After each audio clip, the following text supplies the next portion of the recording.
Bien, buenas tardes. Bienvenidos sean a otra clase de cálculo vectorial a distancia. Disculpen que las clases van a seguir siendo síncronas y probablemente asíncronas, perdón. Eh, Probablemente va a ser así por un rato aún más porque sigo sin tener un módem que sirva y en este momento no podemos cambiar de compañía. Estoy utilizando el celular, una función llamada Mobile Hotspots para convertir el celular en forma de un módem y utilizar la, la señal 4G y eso transformarlo a Wi-Fi. Y eso y un costoso plan de datos. Digo, pues es desafortunado debido a que no, digo, ¿por qué sale más económico cuando es un módem físico? Pues porque tenemos la infraestructura para ello. O sea, ya es por medio del cable telefónico, pero si no es así, pues ni modo. Entonces, disculpen que las clases van a terminar siendo así todavía un rato. De hecho, yo estoy grabando las clases por adelantado. Y el día de hoy que me tocaba clase y estuve al pendiente de ella, pero por medio del celular, y ni siquiera era mío, sino el prestado, fue prestado ese celular, porque el mío está siendo ocupado de módem. Y pues no pude en ese momento responder a sus comentarios, dudas y demás. Entonces, por favor, sigan utilizando la sección de comentarios o el chat. Eh, yo prefiero los comentarios porque me es más fácil de ubicarlos, pero pueden utilizar el chat también. Ni yo, aunque sea posteriormente o lo más cerca posible a lo de ello de la clase, aunque sea después, pero poquito después, pero respondo a todas sus dudas y comentarios. O sea, se me complica, en este momento se me complica, por, por no tener internet, por varias cosas. Pero no todos son malas noticias. Mi hermano mayor, doctor, por cierto, doctor Gabriel, me hizo el favor de comprarme nuevos juguetitos. Entonces ya tenemos tarjeta digitalizadora y ya tengo aquí esta plumita de aquí que no utiliza batería, es una maravilla. Y voy a probarla, digo, ya la probé, pero, y la verdad está genial. Pero vamos a ver qué tal se desempeña en clase. Si algunas cosas no cambian mucho es porque desafortunadamente yo escribo así, pero por lo menos va a ser más cómodo y mucho más rápido ahora que tenemos nuevos juguetitos. Aquí, como verán, la Navidad ya llegó. También, gracias a la maestra Verónica Pacheco, que fue quien me dio la idea de utilizar una tarjeta digitalizadora. Este, bueno, ya vamos a comenzar así en tema. Y por favor no dejen de ver todas las partes del video y plasmen sus dudas y comentarios, sobre todo en la parte de comentarios porque es más fácil ubicarlos. Y de todas formas también tienen el chat y yo les responderé todo a la brevedad. Entonces ahora sí, pasamos a compartir pantalla. También me di cuenta que estaba utilizando el Paint 3D en lugar del Paint original. Vaya error mío, vaya error mío. Pero ya, ya que ya que me hicieron el favor de decirme, ya puedo utilizar esta herramienta mucho mejor. Entonces, ¿qué es lo que estábamos haciendo? Es resolver el ejemplo, que es lo que tenemos aquí. Calcular las derivada parcial con respecto de x, con respecto de y la segunda derivada, primero con respecto de x y luego con respecto de y, de esta función vectorial de variable vectorial. Esto porque en el dominio que estoy recibiendo, bueno, ¿qué es lo que tengo a la entrada? Un vector. Aquí está escrito, ¿no? Fue función de x, y. Entonces, está recibiendo vectores de R2 a la entrada, o en el dominio, pues. O sea, ¿cuál es su dominio? Es R2. Es una función de variable vectorial. Y es una función vectorial porque ¿a dónde mapea? Hacia un vector, IJK. Entonces, pues es lo mismo que escribirlo en IJK o entre paréntesis, y sería paréntesis XY, luego coma, X logaritmo natural de y seno de X por Y, y así sucesivamente. Entonces, bueno, así sucesivamente, bueno, aquí ya desde 3 dimensiones se raya paréntesis, pero me refiero a que es un vector. A la entrada tenemos un vector, a la salida un vector, y de hecho está creciendo en dimensión, si se dan cuenta. Bueno, eso de crecer en dimensión es solamente aparente, porque sigue siendo un subconjunto de dimensión 2 a lo mucho en imagen, rango codominio. Porque también puede haber un núcleo y si es un núcleo le resta una dimensión y por lo tanto quedaría una imagen rango recorrido de dimensión 1 y un núcleo de 1.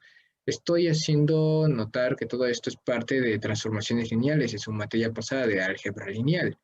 Entonces, dominio es dimensión 2, en el codominio es de dimensión de 3, pero no podemos sacar esa dimensión de 3 en ningún lado a partir de algo que es de dimensión 2. Entonces, la imagen rango recorrido va a ser a lo mucho de dimensión 2, suponiendo que su núcleo sea cedo y por lo tanto lo que tenemos enfrente es una transformación lineal. Este, transformación lineal y, o sea, principio de superposición, principio de homogeneidad, sí, para que su núcleo sea de dimensión cero. Sí, si no, no, sí, sí está bien, sí lo estoy diciendo todo como yo recuerdo que se hace. Y lo acabo de ver en la materia anterior, o sea, yo di álgebra lineal el semestre pasado. Ahora, por eso les digo que tengan su formulario a la mano, digo, porque una cosa es memorizar el concepto y otra es que se sepan perfectamente todos los teoremas. Entonces, por eso les pido que tengan su formulario a la mano. Yo de línea no lo tengo aquí a la mano, por eso no se los pude citar perfectamente, pero los conceptos los tengo bien y frescos. Entonces, vamos a resolver esto, vamos a calcular estas derivadas parciales. ¿Por qué son derivadas parciales? Porque como es una función de variable vectorial, es variable vectorial, depende de diferentes variables. Entonces, por eso las derivadas no son exactas, son parciales. Bien, ¿dónde está mi mouse? Aquí está el mouse. Aquí para que me quede lo más. Ay, no, no, no, no. Ok, exageré en el grosor. Ay, no, pero sí dice que ya está. Ah, bueno, a ver. Sí. Planteamiento de resolución. ¿Cuál es el planteamiento de resolución que vamos a utilizar para resolver este problema? Van a ser, pues, derivada o el teorema, la definición de derivada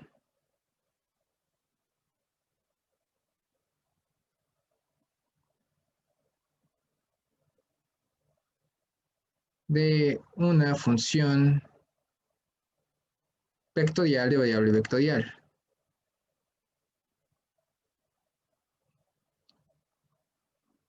Aquí tiene un punto, pero apenas se ve. Función vectorial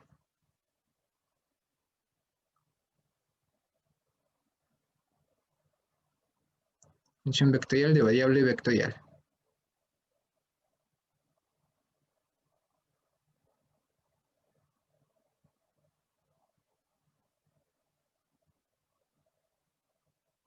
¿Dónde estás, mouse? Aquí estás.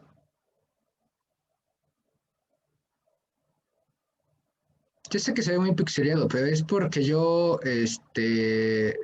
aunque aumenté mucho el tamaño de, del lienzo para escribir, yo me acerqué mucho para que me quedara gigantesco y así no tener que estarlo cambiando de tamaño a lo largo de toda la clase. Entonces, por eso se ve un poquito pixeleado, pero no es algo que estorbe.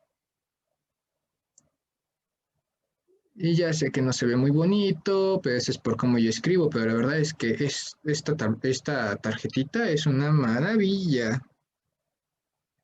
Está súper bonita, es que cómo me encanta. Ahora luego que tengo que hacer es aprender a dibujar bonito o aprender a escribir bien. Bueno, un paso a la vez, por lo menos algo ya se resolvió. Entonces, el planteamiento de resolución, ¿cuál es? Derivada de una función vectorial de variable vectorial. Y ya recuerden que hay un teorema asociado a esto, que es teorema asociados. Vamos a ponerle.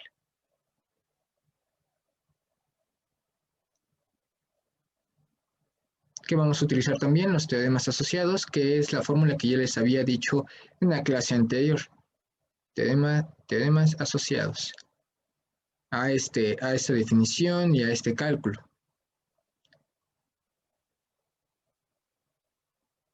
Entonces, ¿qué es lo que nos decía nuestro teorema? Que es justamente lo que tengo aquí escrito aquí arriba.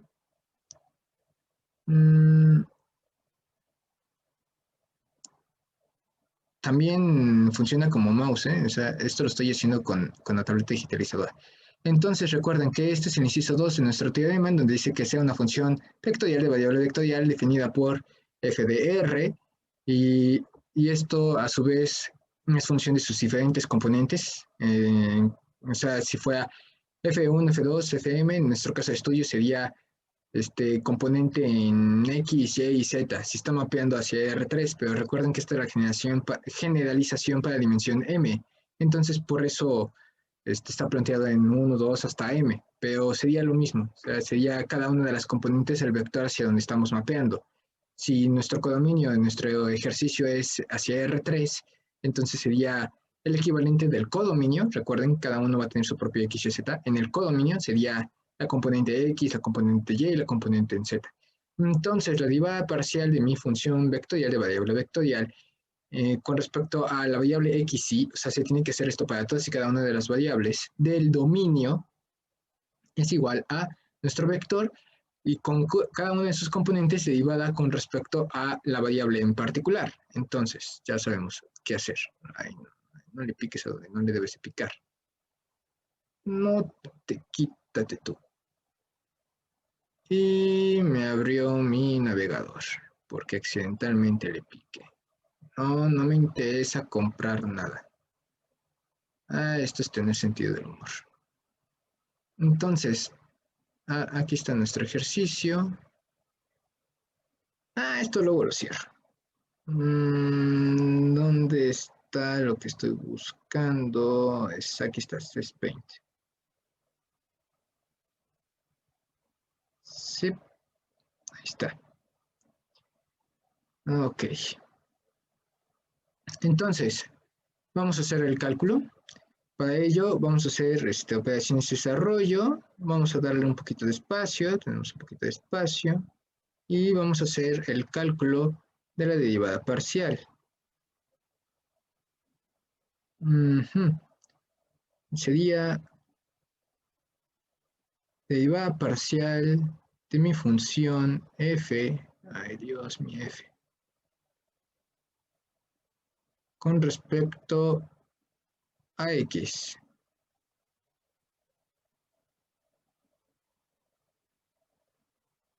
Sí, soy yo el que está escribiendo inclinado.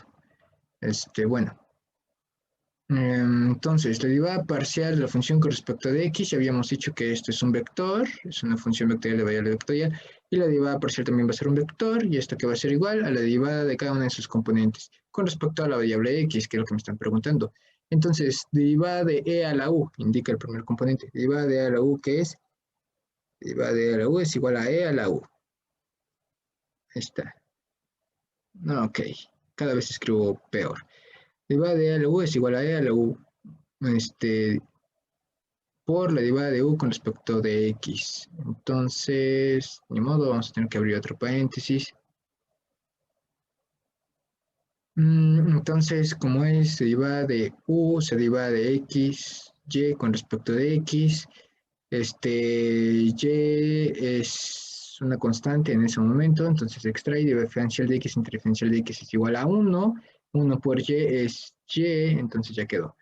Este y no es exponente, advierto, va a quedar como y por e a la xy, coma. Luego sería x logaritmo natural de y, es un producto de funciones. No, no es cierto, no es producto de funciones, porque el logaritmo natural de y es función. Pero no, es que es función de y, entonces no varía con respecto de x. Debe de poderse extraer como una constante. Entonces, logaritmo natural de y. Sí, porque aunque se hiciera, sería multiplicarlo por cero. Si lo hiciéramos por un producto de funciones, al final el logaritmo natural de y, pues bueno, cuando sea x y luego con respecto a la otra función va a quedar que es cero, entonces se elimina. Entonces es logaritmo natural de y como una constante que se factoriza y luego multiplicada por la derivada con respecto de x, diferencial de x entre diferencial de x es igual a 1, por logaritmo natural de y queda igual, entonces el paréntesis queda sobrado. Entonces, por fortuna que le programé un control Z. No, pero no te pases. Ese fue error mío. Y bien, ahora derivada del seno de xy, este sí es completo, derivada del seno de u es igual al coseno de u. Coseno de x, y. Derivada del seno de u es el coseno de u, ajá. Y luego por la derivada de u con respecto de x, entonces, paréntesis.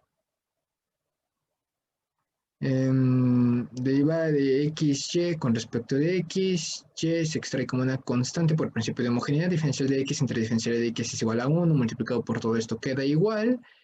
Y cierro paréntesis. Y lo podemos reducir, aquí mismo me cabe. Sería abrir paréntesis, o si lo quieren poner como componentes o como combinación lineal de IJK, es lo mismo, ¿eh? Entonces, sería Y. ¿Por qué lo escribo antes? Porque así resulta menos confuso.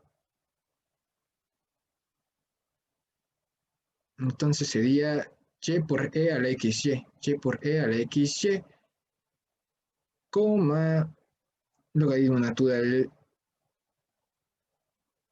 de Y, coma, y luego sería Y coseno de XY. Oficialmente debería de ponerlo aquí entre paréntesis, pero no, ¿saben qué? Como no le di el espacio, pues mejor ya no le hago nada. Y aprendo a hacer esto cuando es el momento. Ahorita ya no, porque tendría que borrar todo. Y pues no me está costando trabajo utilizar la tarjeta, pero soy flojo. Entonces, ya quedó. Y por E a la XY, logaritmo natural de Y en la segunda componente y Y coseno de XY. Entonces ya quedó. Ya quedó, todo esto sería. ¿Dónde estás, Mouse? Ah, es que estás muy fino y luego no te veo. Ay, apenas si veo el punto.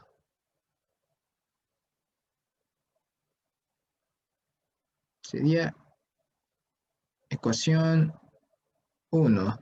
Y oficialmente en sus notas o comentarios, yo ya no lo voy a escribir, pero ustedes debían escribir primera derivada parcial con respecto de x. Aquí, por razones de tiempo y de espacio sobre de todo, ya no lo voy a hacer. Entonces, ¿dónde estás, mouse? Porque apenas si veo el punto. ¿Dónde estás, mouse? A ver, si lo muevo con el otro mouse, ¿se ve? No, no apenas si se ve. Muy bien. Entonces, vamos a hacer la derivada parcial de la función con respecto de y. Aquí es igual. Entonces, abro paréntesis y dice, esperen un momento. Ahí estoy bien. Ya estoy más cómodo. Sería derivada parcial con respecto de y, derivada de e a la u es igual a e a la u, ¿verdad? Sí, derivada de e a la u es igual a e a la u, no le hace absolutamente nada. Derivada de e a la u es igual a e a la u por la derivada de u con respecto de x. O sea, bueno, aquí sería con respecto de y, entonces sería multiplicando la derivada de xy con respecto de y, x se extrae como una constante porque no está yendo con respecto de x, y luego y diferencial de y es igual a 1 multiplicado por esto queda igual, coma, x logaritmo natural de y, aquí x se extrae como una constante por principio de homogeneidad, luego multiplicado por el logaritmo natural de y, derivada del logaritmo natural de y es igual a, derivada del logaritmo natural de u es igual a 1 entre u. Ok, entonces es 1 entre u, que sería, pues sí es y. Es igual a 1 entre u. Por la derivada de u con respecto de x, o sea, diferencial y entre diferencial y es igual a 1, se multiplica y queda igual, coma, derivada del seno de xy, derivada del seno de u es igual al coseno de u.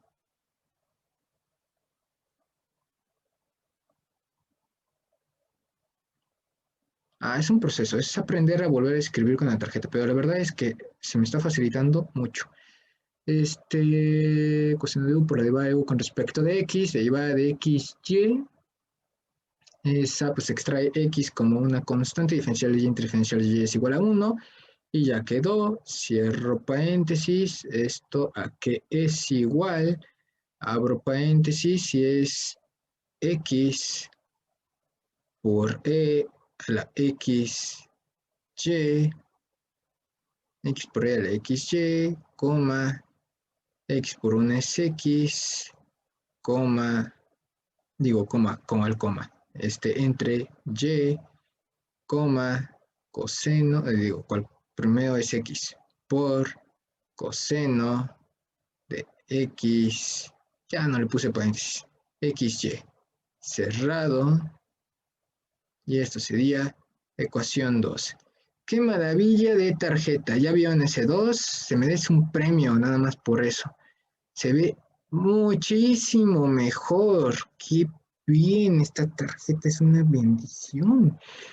Hijos, vale.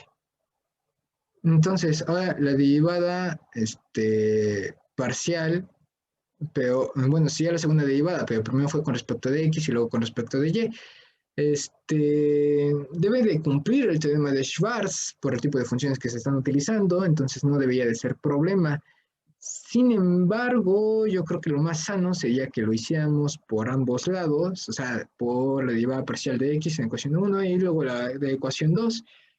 Nos sirve de práctica y si nos da el mismo resultado, entonces comprobamos que efectivamente estábamos bien, ¿no? O sea, bueno, estoy bien, de hecho, que no me he equivocado yo en sacar las derivadas parciales o que todavía me acuerdo de todas las fórmulas de derivación. Por eso yo uso formulario. ¿Ustedes creen que memorizo todo? No, para nada. Se termina olvidando. Y luego, para que uno memorice todo un formulario de veintitantas derivadas diferentes y uno termina usando una que otra de vez en cuando, por eso no soy partidario de memorizar. Ahí se me olvidó que es la segunda derivada. Segunda derivada de la función con respecto de x y luego con respecto de y. Y como yo me acuerdo que también cumple el teorema de Schwarz, aunque no hemos visto el teorema tal cual, no para función vectorial de variable vectorial, por el tipo de funciones que tiene, seguramente cumple el teorema de Schwarz, entonces no debería de importar en qué orden hago esto.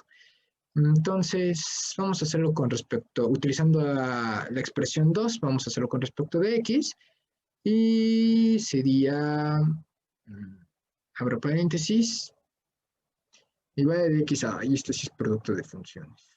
Sí, porque ambas tienen x, entonces sería u por la derivada de b más b por la derivada de u. Ok, entonces es u, x, u por la derivada de b, que es la derivada de a a la u, derivada de a a la u es igual a e a la u. Por la derivada de u con respecto de x, entonces, es derivarlo con respecto de x, abro paréntesis, derivada de xy, como es con respecto de x, y se extrae como una constante, diferencial de x entre diferencial de x es igual a 1 y se multiplica y queda igual. U por la derivada de b más b por la derivada de u. b por la derivada de u, que es diferencial de x, diferencial de, o sea que es x, perdón, diferencial de x entre diferencial de x es igual a 1, por real xy se queda igual, coma, y luego es x entre y, derivada parcial con respecto de x. Pero 1 entre y es una constante porque no está variando, es únicamente con respecto de x, diferencial de x entre diferencial de x es igual a 1, por 1 entre y queda igual, coma, x coseno de x, este también es un producto, entonces es u por la derivada de b, derivada del seno de u igual coseno de u, igual coseno de u es igual a menos seno de u, que es xy, por la derivada de u con respecto de x, que sería derivada de xy, se extrae y como una constante, diferencial de x entre diferencial de x es igual a 1, y ya quedó, y luego u por la derivada de b más b por la derivada de u. b Eso sería coseno de x, y. Y diferencial de x interdiferencial de x es igual a 1 y por lo tanto ya quedó. Cierro paréntesis. Voy a simplificarlo, pero como ya no me cabe, aquí es en donde digo que le pongan igual a b, b mayúscula, es una variable que me acabo de inventar, y continúan abajo. Qué bonito es este equipo nuevo que me llegó. Se utiliza igualito que un mouse, con un poquito de trabajo, pero funciona igualito que un mouse y pueden hacer absolutamente todo. Ok. Entonces, aquí, no, ¿dónde vas, mouse? Ok. Sería derivada, no es cierto, control Z. Ya puse que era derivada, entonces nada más escribo que B, o sea, B, lo que tengo arriba, es igual a qué. Y no escribí su número de ecuación, ¿verdad? ¿Se dieron cuenta de eso? No, era la ecuación 3. Ecuación 3 y abro paréntesis y esta sería y. Ya sé que se puede factorizar, pero ¿sirve de algo? No. Entonces, y por x por e a la x y. Y por x a la x y más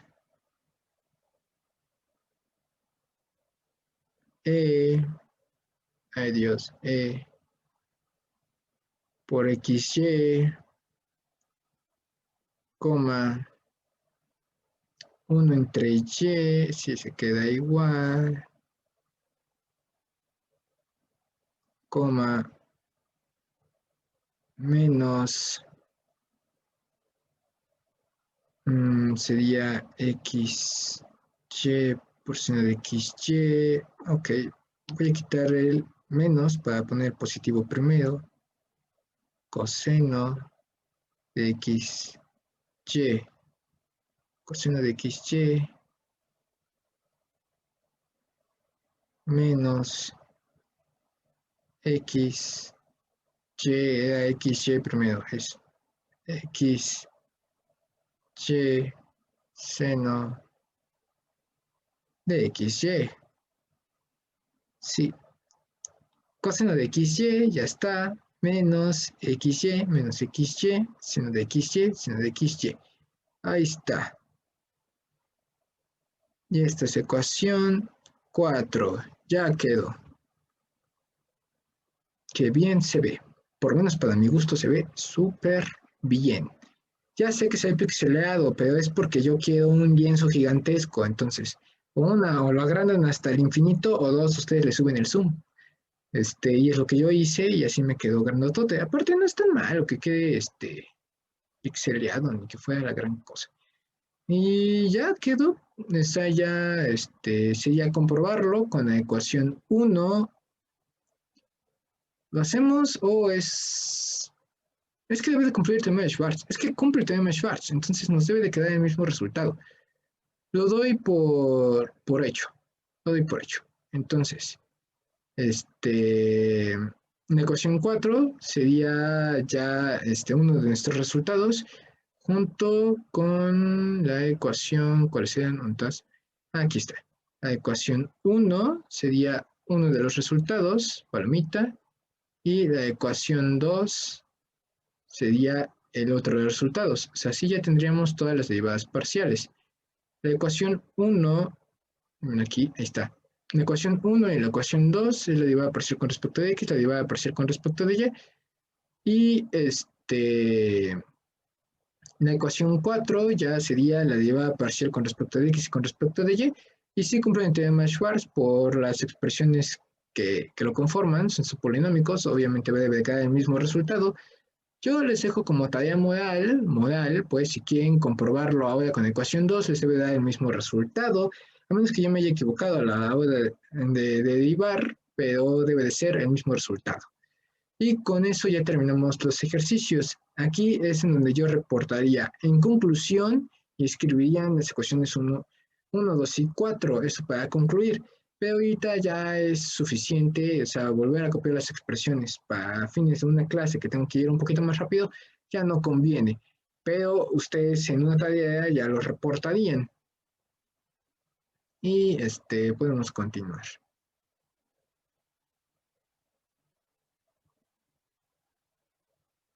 Teorema.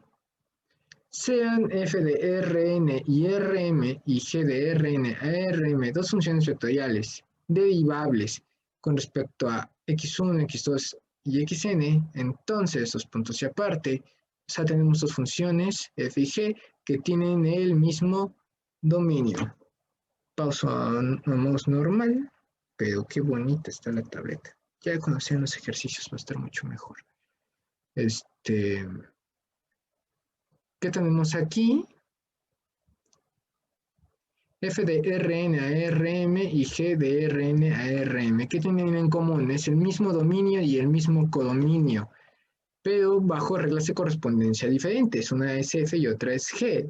Y no solo es el nombre, sino que a lo mejor el primero recibe todos multiplicados por 3 y el otro todos multiplicados por 2 y así es como lo mapean y ya, ¿no? O sea, sus reglas de correspondencia son las que son diferentes, pero tengan el mismo dominio y el mismo codominio. Dos funciones vectoriales de variable vectorial con respecto a las mismas variables, x1, x2 hasta xn. Bueno, inciso 1.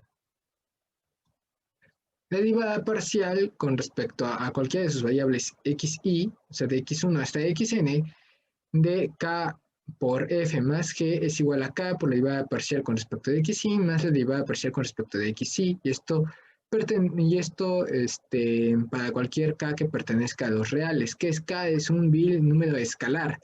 Y si se dan cuenta, no estamos más que viendo que es un teorema de algo que es la prueba de linealidad. Porque recuerden que la derivada, incluyendo la derivada parcial, no es más que una transformación lineal. Entonces, si es una transformación lineal, tiene principio de superposición y principio de homogeneidad. Y lo que tenemos en el inciso 1 se llama prueba de linealidad porque prueba ambas propiedades al mismo tiempo. O sea, principio de superposición por la suma de funciones y principio de homogeneidad porque tiene un escalar multiplicada por la función, que es este k por f. Y ya sería toda la explicación. O sea, es una prueba lineal.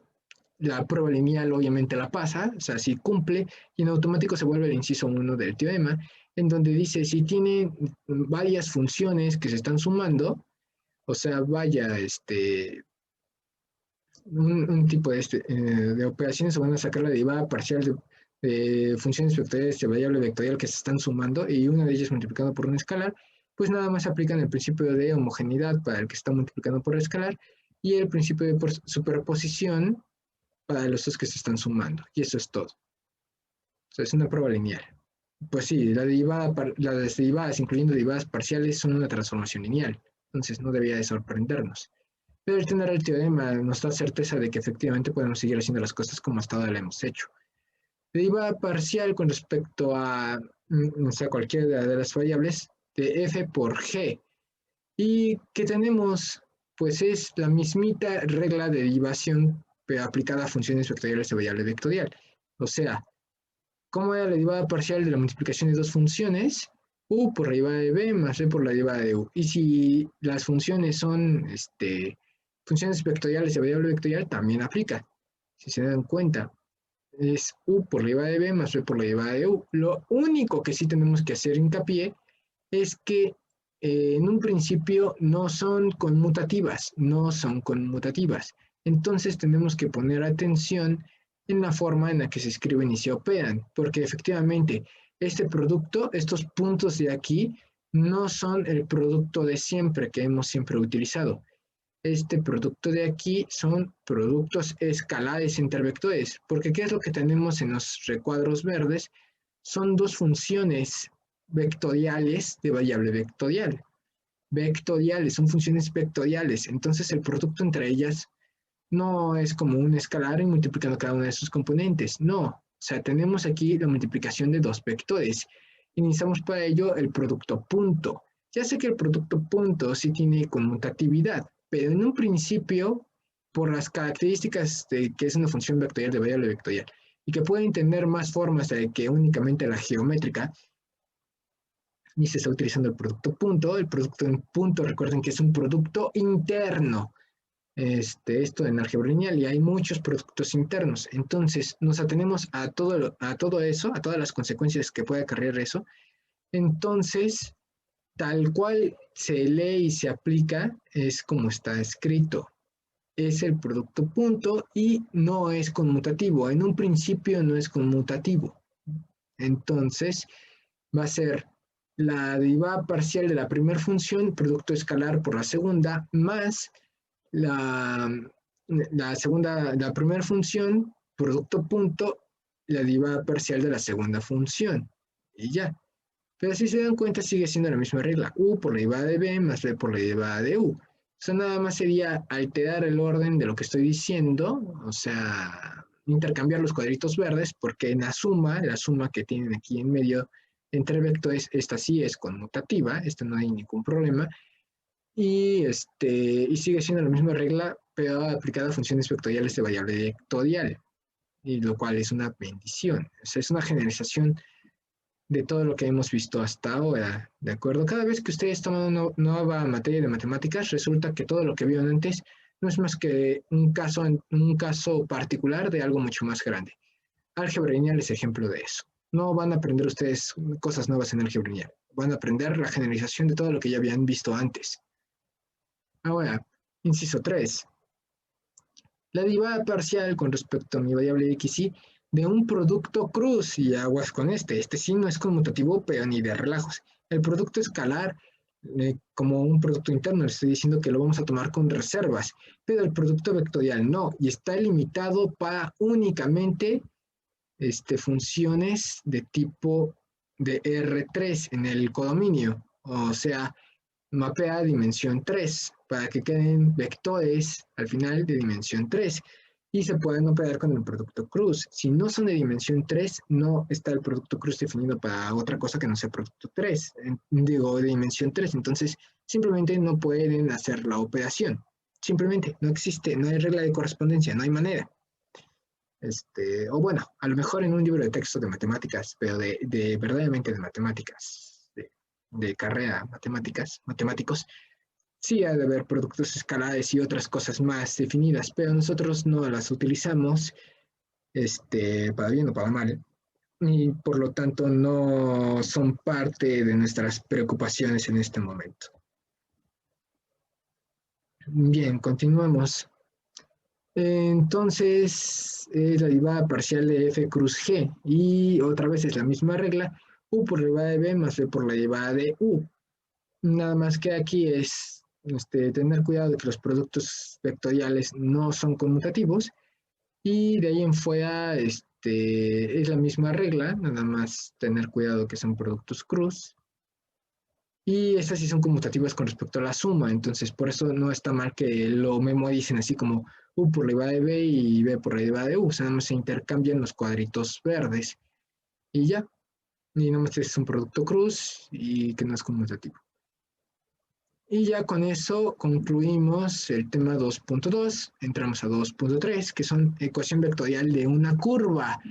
Y aquí es donde empieza lo emocionante, porque esto sí tiene aplicación en la vida real y mucho. De hecho, toda la materia de cinemática y dinámica, no es cierto, no toda, pero por lo menos todo lo que es cinemática de la partícula, sí viene relacionado con esto. Total, completa y absolutamente viene relacionado con esto. Ecuación vectorial de una curva, análisis de curvas a través de la longitud de arco como parámetro. Deducción de triado móvil, que son nuestros vectores tangencial, vectorial y normal. Tangencial, vectorial, perdón. Tangencial, normal y binormal. Tangencial, normal y binormal. Deducción de triado móvil y de las fórmulas de Frenet-Serret y sus aplicaciones a la mecánica. Entonces estamos viendo algo que ya es netamente aplicado. Y sí, esto sí se usa. Esto se usa en electricidad y magnetismo, se utiliza en cinemática dinámica, esto sí se usa, ¿eh? En varias materias, entonces más vale dominarlo. Uy, no te pases. Muy bien, ¿dónde estaba yo? Aquí. Definición. Sea f de t, que es pues, una función vectorial de variable escalar, que es función de t. T, ¿por qué? Porque en general hablamos de la variable tiempo. Y aquí está f de t, expresada en forma general, que es igual a primer componente, f1, función de t, multiplicado por el vector i. Y cuando están esos dos multiplicados, y sobre todo por un vector i, un vector que corresponde a la base y JK es la base canónica de R3. ¿Cómo se llama este pedazo en específico? Componente vectorial. Entonces es componente vectorial más otro componente vectorial más otro componente vectorial, uno con respecto a la parte en X, en dirección Y, una con respecto a la parte en Y, dirección J, y una parte en Z, que es por medio del vector unitario K. Y como se están sumando, tal como lo estamos observando aquí, ¿qué es esto? Entonces, aquí se nota la suma, aquí está la suma. Entonces, ¿qué tenemos en todo el recuadro ya que estoy marcando en azul? ¿Qué es todo esto? Pues es una combinación lineal de vectores. Es una combinación lineal de vectores. Todos ellos función del tiempo, cada una de sus componentes escalares. Y componente vectorial cuando ya está multiplicado por i, j o k. Donde f1, f2, f3 son funciones escalares de t, sus componentes escalares del vector. Entonces, para cada valor de t existe un vector de posición, r igual a f función de t. Entonces, ¿qué especifica un punto P del espacio? Cuando t varía, P se mueve siguiendo una cierta trayectoria o curva C. Entonces, es lo que ya habíamos visto. ¿Qué es una trayectoria? Es el conjunto de puntos, es un conjunto de puntos. Vamos a escribirlo aquí abajo, bueno, vamos a hacer dibujito, pues. Vamos a aprovechar el máximo de mi pizarrón, ¿verdad? Que es una trayectoria, es un lugar geométrico de los puntos, pero no son unos puntos cualquiera, sino de las posiciones sucesivas en nuestro móvil, conforme varía el tiempo. Entonces, ¿dónde está mi mouse? Porque, aquí está.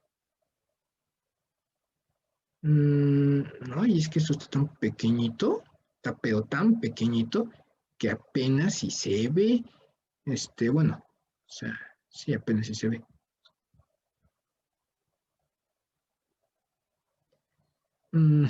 Entonces, vamos a imaginar que aquí tengo mi triedro móvil. Digo, no es el móvil, perdón. Es mi triedro normal, mi referencia. Ok, con buena voluntad ahí está dibujado, ¿no? Entonces es X, Y y Z. Ahorita es lo de menos el sistema de referencia, pero nada más quiero marcar que ahí está mi sistema de referencia. Y entonces vamos a utilizar otro color, vamos a ponerlo en rojo.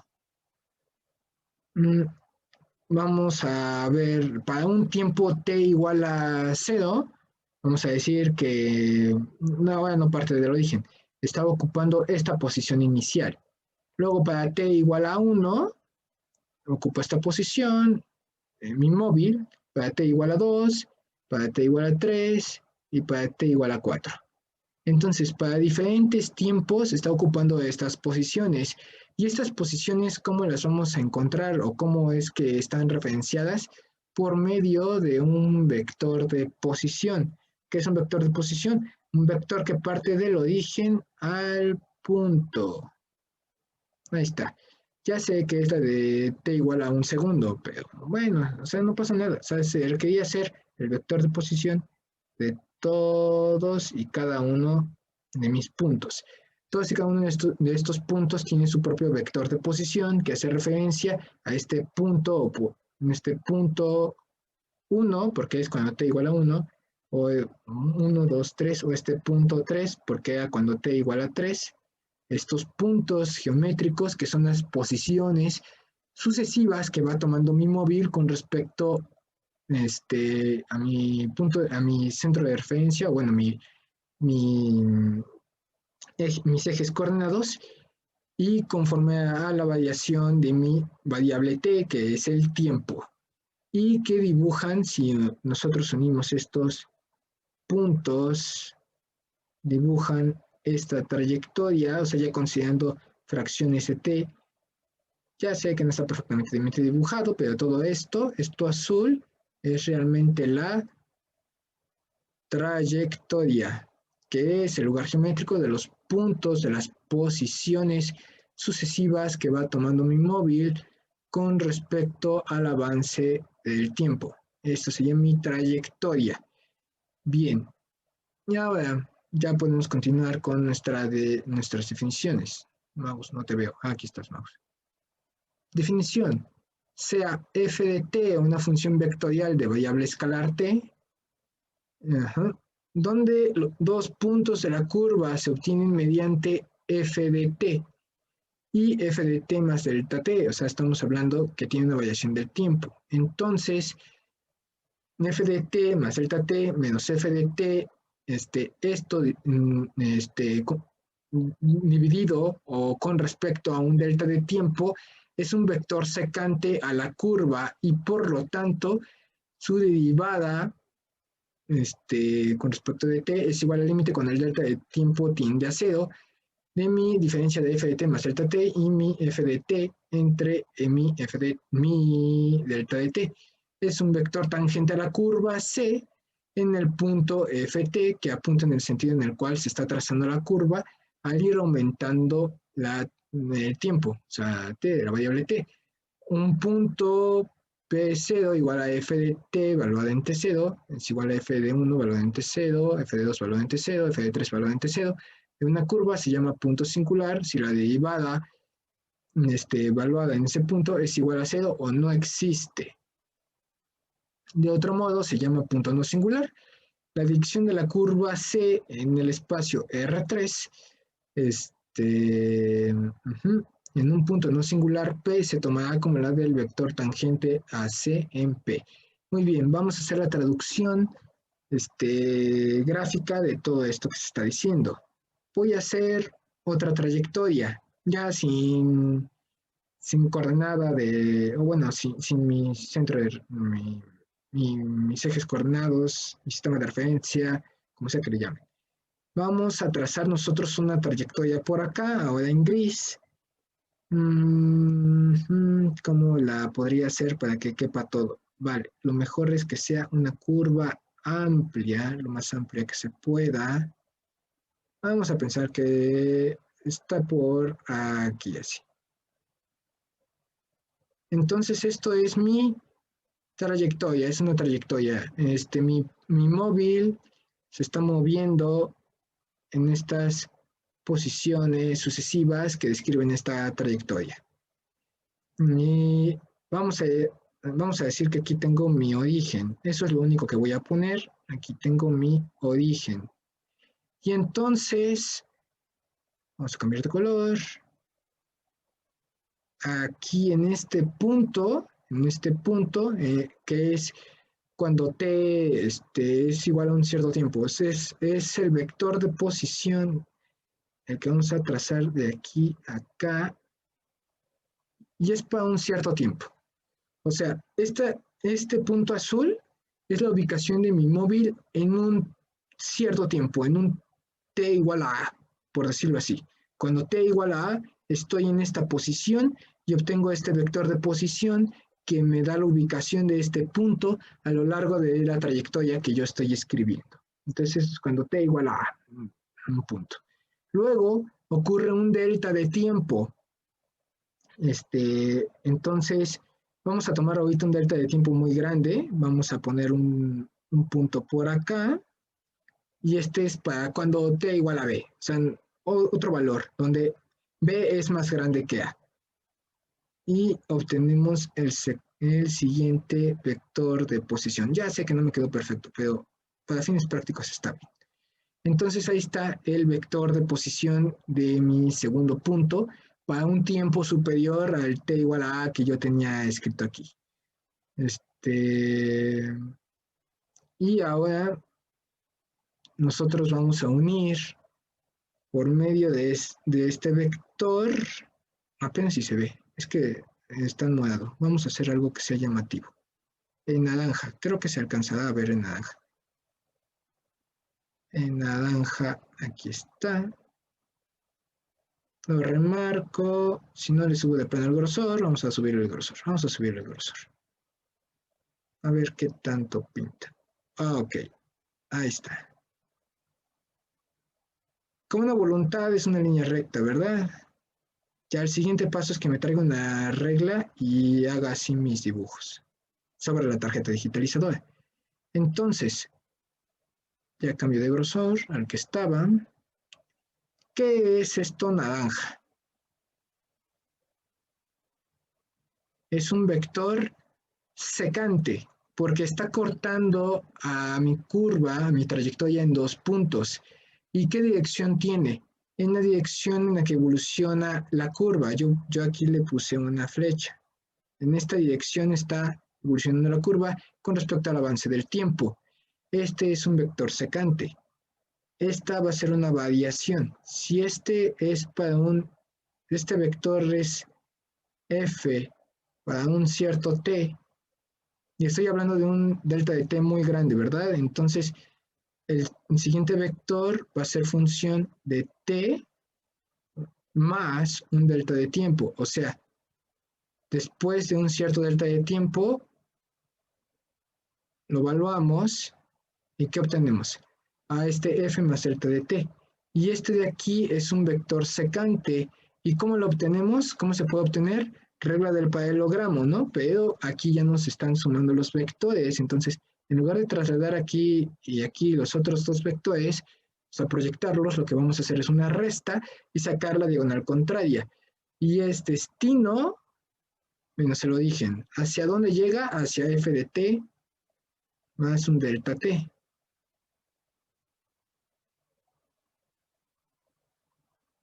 Destino menos el origen, f de t. Y puesto que lo que estamos buscando es una variación de esto, o sea, cómo varió esto con respecto del tiempo, entonces aquí se obtiene un cociente. Muy bien. Y ahora, ¿qué pasa si ese delta de t tiende a cero? O sea, que si este delta de t fuera muy chiquito, este delta de t fuera muy chiquito, conforme va disminuyendo, ¿cómo va a ser esta diferencia, esta resta, cada vez más pequeña? Ese vector se va a ir achicando y estos dos vectores de aquí, estos dos vectores de posición, se van a ir pegando uno contra el otro. O sea, se van a ir haciendo tan cercano uno al otro, uno al otro, uno al otro, que vamos a terminar estando prácticamente sobre el mismo punto.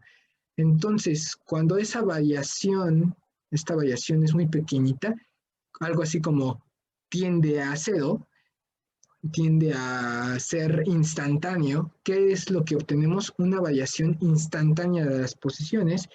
Esto va a ser una derivada. Y puesto que estamos hablando de posiciones, es una variación instantánea de la posición con respecto de mi variable t, que es el tiempo. ¿Cómo se llama eso? Físicamente, velocidad.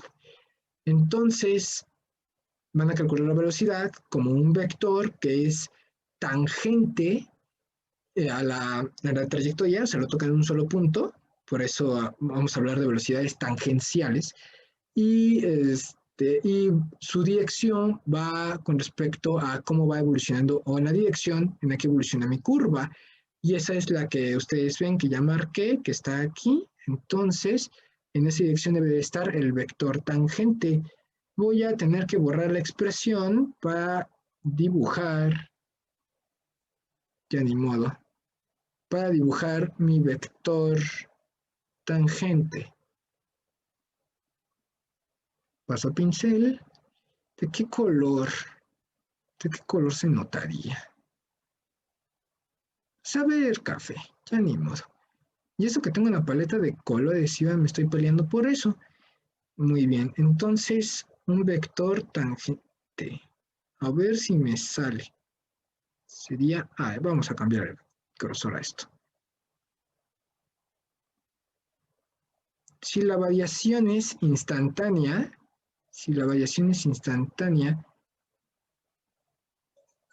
yo voy acá. Ya se acabó el tiempo para el primer video. Entonces, ya sé. Continúo en el siguiente, pero voy a terminar la idea. Este de aquí sería un vector tangente que surge de que ustedes están utilizando, pues, ¿qué color me queda? Pues no me queda más que verde y rosa. Entonces, en rosa brilla mucho. Vamos a utilizar el verde.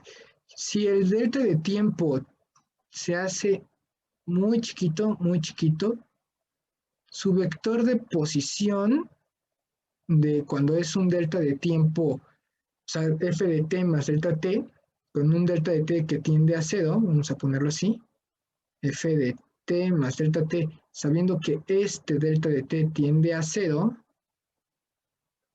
cuando delta de t tiende a cero, estos dos vectores se van a ir achicando, no achicando, se van a ir juntando, empalmando, se van a hacer casi colineales, casi colineales, y van a hacer que la variación es tan pequeñita que se obtiene un vector tangente, y es este vector de aquí, que es, este vector tangente que es la derivada. Ay, no es una derivada parcial, es una derivada exacta. Es la derivada exacta de mi función vectorial de variable escalar. Y para efectos prácticos, ya les había dicho que esto, si es una trayectoria, o sea, esto se está moviendo en un espacio con metros y demás, se está moviendo en distancia, en espacio afín, en el momento, en la vida real, y estamos utilizando que nuestra variable escalar sea el tiempo, esto va a ser igual a la velocidad de mi móvil, una velocidad instantánea, es un vector instantáneo, ya no se escribe aquí instantáneo, pero ya quedó. Entonces esto sería la velocidad. Y ahorita continúo en el siguiente video, explico lo demás del párrafo, pero por lo menos ahorita ya quedó explicada la parte de la derivada y esto yo lo agregaría a sus apuntes. Dejo de compartir y por favor no dejen de ver todos los videos. Continuamos aquí, en el siguiente video. Muchas gracias por ver su clase.